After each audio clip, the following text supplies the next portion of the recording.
주님께서 여러분과 함께 루카가 전한 거룩한 복음입니다.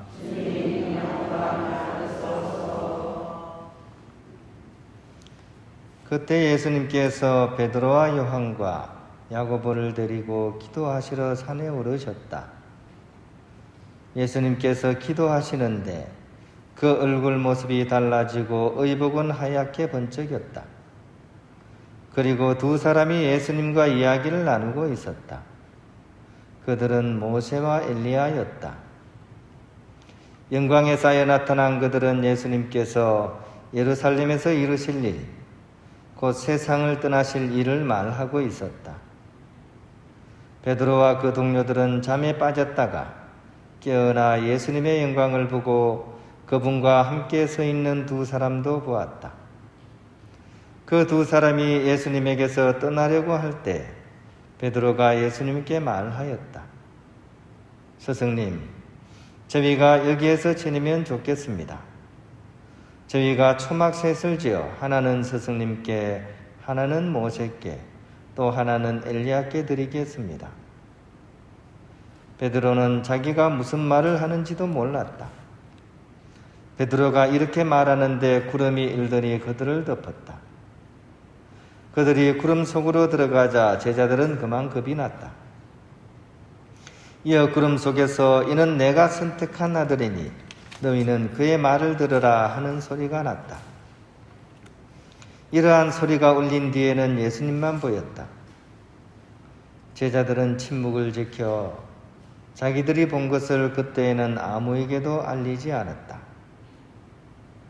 주님의 말씀입니다.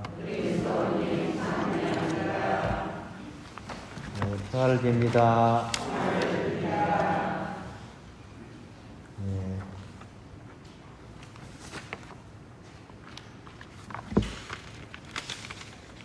오늘 우리가 이렇게 주님의 거룩한 변모 축일을 이렇게 기념하고 또 이렇게 축일로서 보내고 있습니다. 근데 이렇게 앞부분에 그죠? 몇 명을 데리고 산으로 올라가셨죠? 3명 데리고 가셨죠, 그죠? 누군지 혹시 압니까? 베드로와 야고보와 요한, 그죠? 타볼산으로 이렇게 어떻게 보면 주요 제자들을 데리고 이제 올라가시는데, 거기서 이제 이 제자들 앞에서 정말 거룩한 변모를 하시는 그런 모습을 보여주고 계십니다. 저는 처음에 의문이 가는 게 왜 다른 제자들을 놔두고 딱 3명을 이렇게 데리고 갔을까? 왜 그럴 것 같습니까? 이 제자들이 워낙에 특출나서 그럴까요?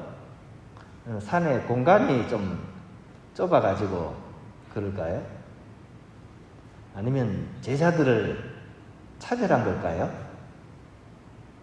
반장, 부반장, 분단장만 데리고 간 걸 수가 있잖아요, 그죠? 인간적으로 생각해도 만약에 예수님께서 모든 제자들을 데리고 가서 이걸 보게 했었으면 나중에 위험한 순간 때 한두 명이라도 남아있을 수 있지 않을까 이런 생각도 해볼 수 있죠. 이런 모습을 보고 나서 3명이야 그냥 보고 까먹었다고 하더라도 그중에 그래도 이런 모습에 굉장히 감동을 받아가지고 끝까지 남아있을 사람이 한두 명 있었을 텐데 왜 예수님은 다 데리고 가지 않았을까? 반대로 생각할 수도 있겠다는 생각이 들었어요. 이 거룩한 변모 사건을 보는 것이 그렇게 중요하지 않다는 반대의 생각일 수도 있겠는 거죠, 그죠? 아무튼 오늘 이 복음의 현장에서는 이 타볼산에서 예수님의 얼굴이 해처럼 빛나고 또 옷이 빛처럼 하얘지는 그런 놀라운 그런 이렇게 현상이 일어나고 제자들은 그것을 보게 되는 그런 신비 체험이 일어납니다. 그런데 아까도 말씀드린 것처럼 이렇게 보는 것이 그 제자들에게 꼭 필요한 것일까 하는 그런 생각이죠. 더 나은 제자가 되는데 필수 조건일까? 그게 아닐 수도 있다는 거죠. 예전에 제가 수도원에 있을 때 수련소에서 성령기도회가 벌어졌습니다. 이제 저기 수련장님께서 이제 우리도 밖에서 많이 하니까 성령기도회 한번 하자 이래 해가지고 이제 성령기도를 한번 했는데, 평소에 성령파라고 불리는 형제가 있었어요. 늘 이제 성령에 대해서 얘기를 하고 또 이렇게 신심이 깊고 이제. 근데 성령기도를 한참 하는데 이 동지 형제가 갑자기 막 혀가 풀려가지고 막 방언이 와다다다다다 하면서 막 나왔어요. 그러니까 다들 막 기도하다가 막 놀란 거예요. 갑자기 막 그런 소리가 막 나니까. 근데 이제 저는 약간 그거에 대해서 이제 큰 감흥은 없었지만 또 한편으로는 궁금한 게 있었어요. 뭐냐면, 이렇게 방언이 일어나고 나서 어떤 일이 벌어질까 하면서 이제 저는 또 가재 눈을 뜨고 쳐다봤죠. 근데 그 외에 다른 현상은 또 없더라고요. 그냥 방언하고 그냥 끝이에요. 본당에서도 마찬가지입니다. 성령기도회나 이런 거 하다 보면 막 방언이 막 터져 나오고 막 이런 분들이 막 있습니다. 그죠? 놀라운 일이죠, 그죠? 막 우리가 알아듣지 못하는 소리 막 이래 하니까 놀랍잖아요, 일단은. 그죠? 나는 뭐 영어 한마디도 제대로 잘 못하는데 저 사람은 외국어를 막 쫙 이렇게 하니까 놀랍잖아요. 근데 한편으로는 한번 생각해 보면 그것이 이 현장에 있는 다른 사람들한테 어떤 도움이 될까? 어떤 큰 도움이 될까? 그 자리에서 그것을 해석하는 사람이 없다면 그 사람이 방언을 쫙 막 멋지게 하는 거는 뭐 외국 노래 듣는 거하고 뭐 큰 차이가 없잖아요. 그죠? 뭐 팝송 모르는 거 막 듣는 거하고 똑같잖아요. 그죠? 그럼에도 불구하고 가끔 보면 이런 것에 막 도체가 되어가지고 굉장히 큰 의미를 두시는 분들이 있습니다. 그러면서 이 방언을 할 수 있는 자기가 정말 무슨 대단한 사람인 것처럼 어깨에 힘을 주고 막 이렇게 사람들에게 권위를 가지고서 막 얘기를 하고, 그죠? 또 어떤 사람은 또 예언이나 이런 은사를 받았다고 이제 남들이 모르는 어떤 그런 것들, 과거의 이야기라든지 미래라든지 이걸 자기가 쪽지기처럼 할 수 있다고 막 얘기를 하면서 영적 지도자 역할을 이제 하려고 하는 거죠. 가가호호 방문해가지고 그 사람의 어떤 과거에 대해서 막 얘기해주고 미래에 대해서 얘기해주고 막 안수도 막 주고, 그죠? 그런 얘기를 많이 들었습니다. 근데 그래서 뭐 할 겁니까? 남의 그걸 막 깨뜨려 본다고 해서 그래서 뭐 할 겁니까? 신기 있는 무당이 될 겁니까? 무당하고 대결하면 또 안 될걸요? 그죠? 우리가 잘 생각해야 되는 거는 교회 안에서 벌어지는 그런 모든 일들은 또 개인의 그런 은사는 하나님 백성을 위한 겁니다. 하나님 백성인 그 공동체를 위한 겁니다. 공동선을 위한 것입니다. 그리고 결정적으로 하나님을 중심으로 우리 모두가 하나가 되게 하는데 그 은사의 의미가 있는 거죠. 이걸 생각하지 않고 나를 중심으로 다들 해치 모여 이렇게 생각한다면 그것은 잘못된 길을 가는 겁니다. 나도 그 공동체의 한 조각이 되는 겁니다. 내가 은사가 있다고 하더라도. 그렇게 하게 될 때 내 은사가 의미가 있는 거지. 나를 중심으로 다 해치 모여 이렇게 생각하는 거는 이거는 이제 잘못된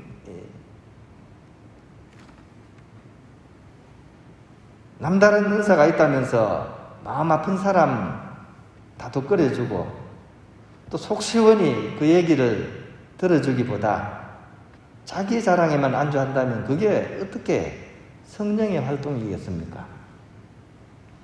오늘 타볼산 그런 거룩한 변모 사건의 핵심 메시지도 우리는 그렇게 읽었으면 좋겠습니다. 즉 예수님의 그런 이적을, 놀라운 기적을 체험하는 것보다 예수님과 함께 살아갈 수 있는 것이 더 중요하다는 것입니다. 우리가 신앙생활을 하다 보면 때때로 이렇게 영적인 기쁨과 그런 환희의 순간을 맞을 수도 있습니다. 기도하다가 막 깊은 그런 감미로움에 빠져들 수도 있습니다. 하지만 그것은 가끔씩 주어지는 하느님의 선물입니다. 이게 늘 이어지는 게 아닙니다. 그러니까 아주 위대한 성인들도 그죠? 뭐 어두운 밤을 얘기하잖아요. 그래 감미로웠다가 또 금세 또 어두운 밤에 빠져드는 거죠, 그죠? 이런데 우리가 너무 큰 의미를 두고 그것이 마치 신앙의 전부이냐 이렇게 생각하면 이렇게 별로 좋은 것이 아니죠. 그런 것은 더없이 좋은 것이긴 하지만 달콤하고 짜릿하고 톡 쏘는 코카콜라의 맛입니다. 그런데 코카콜라가 우리 건강에 그렇게 좋은가요? 그렇게 좋지 않습니다. 그죠? 더 가치가 있고 의미가 있는 것은 오래 마셔도 질리지 않고 우리 건강을 도와주는 생수야말로 가장 좋은 음료수가 아니겠습니까? 따라서 신비한 체험이 아니라 평범한 사건 속에서 주님을 만날 수 있는, 평범하되 사랑 깊고 믿음 깊은 그런 그리스도인, 그것이 우리 모두가 이렇게 걸어가야 될 이렇게 소명이라는 것 우리가 꼭 기억했으면 좋겠습니다. 오늘 이 복음을 약간 거꾸로 읽게 해봤습니다. 그죠? 예, 언뜻 보면 아주 놀라운 예수님 모습 보면서 저분이 메시아시지 하면서 이것을 확고하게 하는 의미가 있는 반면 또 거꾸로 읽어보면 그죠? 우리에게는 가장 평범한 것이 우리에게 중요한 것이고 진실된 것이라는 것. 일상 속에서 우리는 그렇게 주님을 만나고 주님과 함께 살아야 된다는 것을 또한 우리는 읽어낼 수 있어야겠습니다.